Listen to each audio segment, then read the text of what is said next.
कि राजा सुप्रीमो लालू प्रसाद यादव जी के बारे में और मेरे पिता श्री रामाशीष राय जी के बारे में। तो उन लोग आपस में एक दूसरे, मेरा वो गार्जियन है दोनों, ठीक है ना।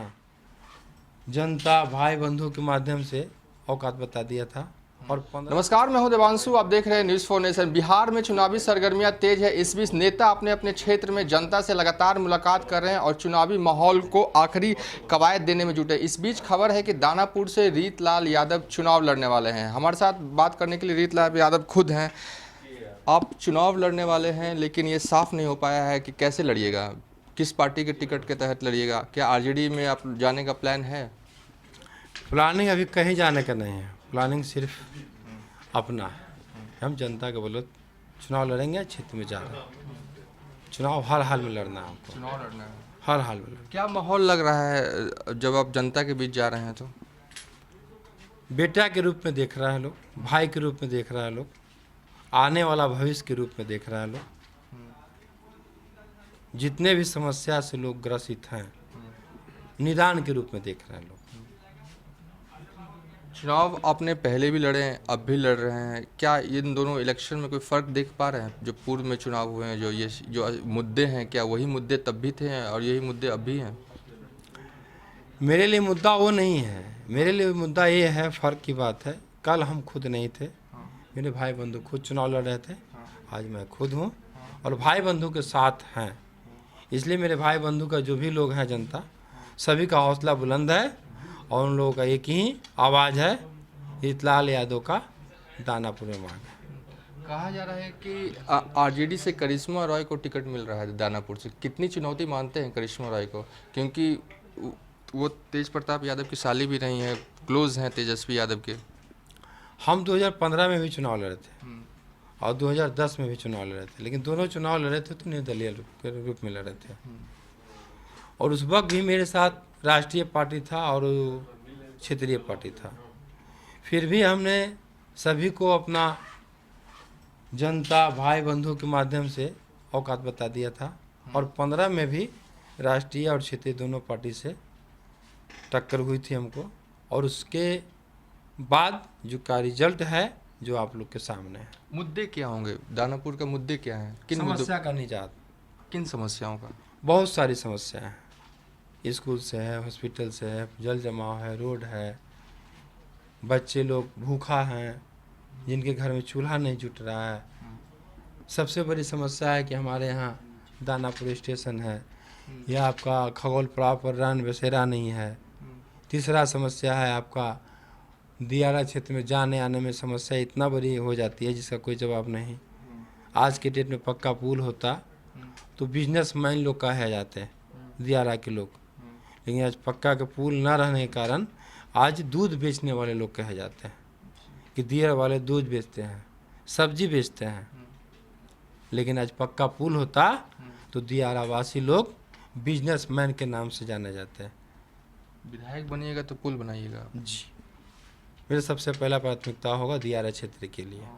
बाकी कोई काम हो ना हो, लेकिन पक्का पुल हर हाल में बनेगा, हर हाल में बनेगा दियारा वासियों के लिए। हाँ, हर बार होता है बिजनेसमैन के रूप में लाने के लिए। वो दूध बेचने वाले और फल सब्जी बेचने वाले में नहीं, वो हम वो चीज़ को मिटाना चाहते हैं। कल जो था वो आज उस चीज़ को हम बदलना चाहते हैं। हर साल देखा जाता है कि बाढ़ के वक्त सबसे ज़्यादा समस्या दियारा वाले को होती है, उन्हें पलायन करने तक की नौबत आ जाती है, जबकि पटना से सटा ये इलाका है। सच्चाई है, 110% सच्चाई है कि प्लान करने से मजबूर हो जाते हैं लोग। बहुत सारे ऐसा घर जो आ रहे हैं, जो झोपड़ी बनाते हैं, घर बनाते हैं, गंगा मैया में चला जाता है और जाने के बाद आर्थिक तंगी के कारण फिर दोबारा घर नहीं बना पाते हैं। तो झोपड़ी नुमा घर बना के रखते हैं, तिरपाल तान के रहते हैं, ढड्ढी तान के रहते हैं। ये बहुत दुख की बात है। मेरे विडम्बना है कि हमको 5 साल मौका मिला एमएलसी रहने के कारण, लेकिन जितना प्रयास करना चाहिए था विकास का उतना हम कर नहीं पाए। इसलिए कि मेरा जो भी विरोधी था या शासन प्रशासन जो भी लोग था, किसे मानते हैं वो कामयाब था षड्यंत्र में और षड्यंत्र रच करके हमको जेल में रखा। हिंदुस्तान का सबसे पहला व्यक्ति वो होगा जिसका नाम रितलाल यादव है। विरोधी जिस सीआरपीसी के तहत, जिस धारा के अंतर्गत हम जेल में थे, उस धारा के अंतर्गत सबसे कम से कम 3 साल और ज़्यादा से ज़्यादा 7 साल का सज़ा हो सकता था, या होता है किसी को, उसके बाद कोई रह जाता है। लेकिन रितलाल यादव ही एक ऐसा व्यक्ति है जो ट्रायल के दरमियान 7 साल 6 महीना रह के आया। हिंदुस्तान में गिनीज बुक में नाम दर्ज होना चाहिए, दर्ज होगा। ये पहला व्यक्ति है कि बेल नहीं दिया गया। बेल मर्सी नहीं है, बेल है, ये रूल है, ये सुप्रीम कोर्ट का आदेश है। फिर भी रितलाल यादव को बेल नहीं दिया गया।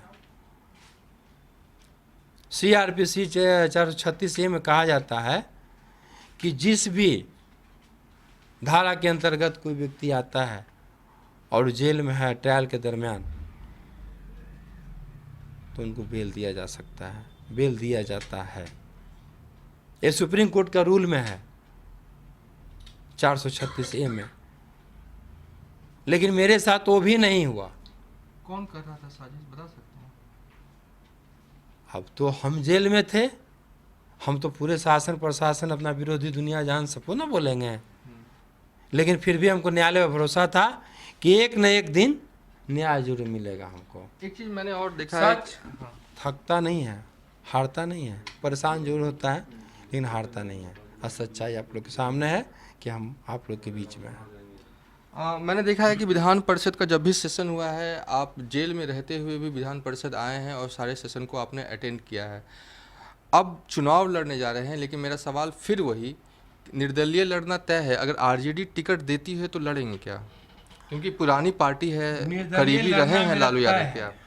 निर्दलीय लड़ना मेरा तय है, लेकिन इसी बीच में कोई पार्टी अगर जो आते हैं और कहते हैं कि आप मेरे शंभू से चुनाव लड़िए, तो फिर विचार किया जाएगा। इस रेस पे कई ऐसी पार्टियां हैं, जैसे पप्पू यादव भी हैं, तीसरा मोर्चा बनाने की कवायद कर रहे हैं, उनके पास तो कैंडिडेट चाह रहे हैं। अगर वो अप्रोच करेंगे तो क्या आप जन अधिकार पार्टी के टिकट पे लड़िएगा? हमने किसी पार्टी बेसिस पे तो चर्चा नहीं की है।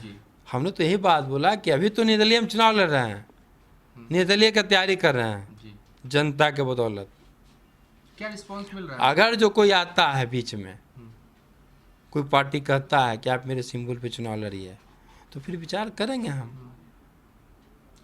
एक वक्त था, मुझे याद है, उस वक्त मैं दिल्ली में जर्नलिज्म कर रहा था, साल 2014 था या 14 की बात था। लालू प्रसाद यादव, आपके पिताजी के मंच पर चरण उन्होंने छुआ था आपके पिताजी का। इतने करीब थे आप लोग आरजेडी से, ये दूरी की वजह, और अब नज़दीक क्यों नहीं जा सकते उस पार्टी के खिलाफ में?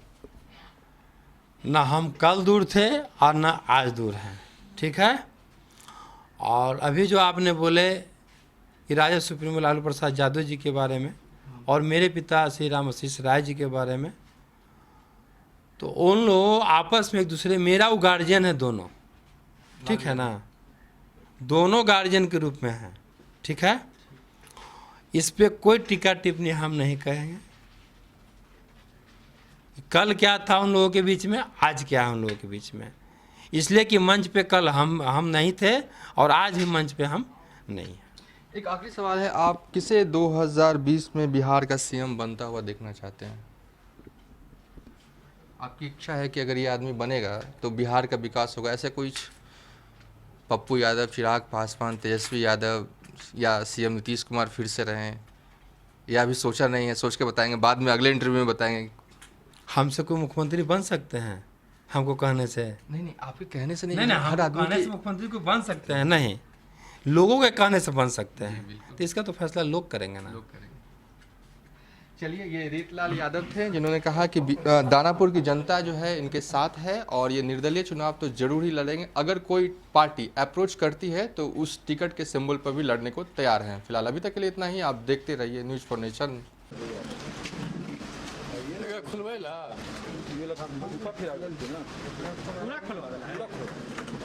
हवा नहीं ना आएगा।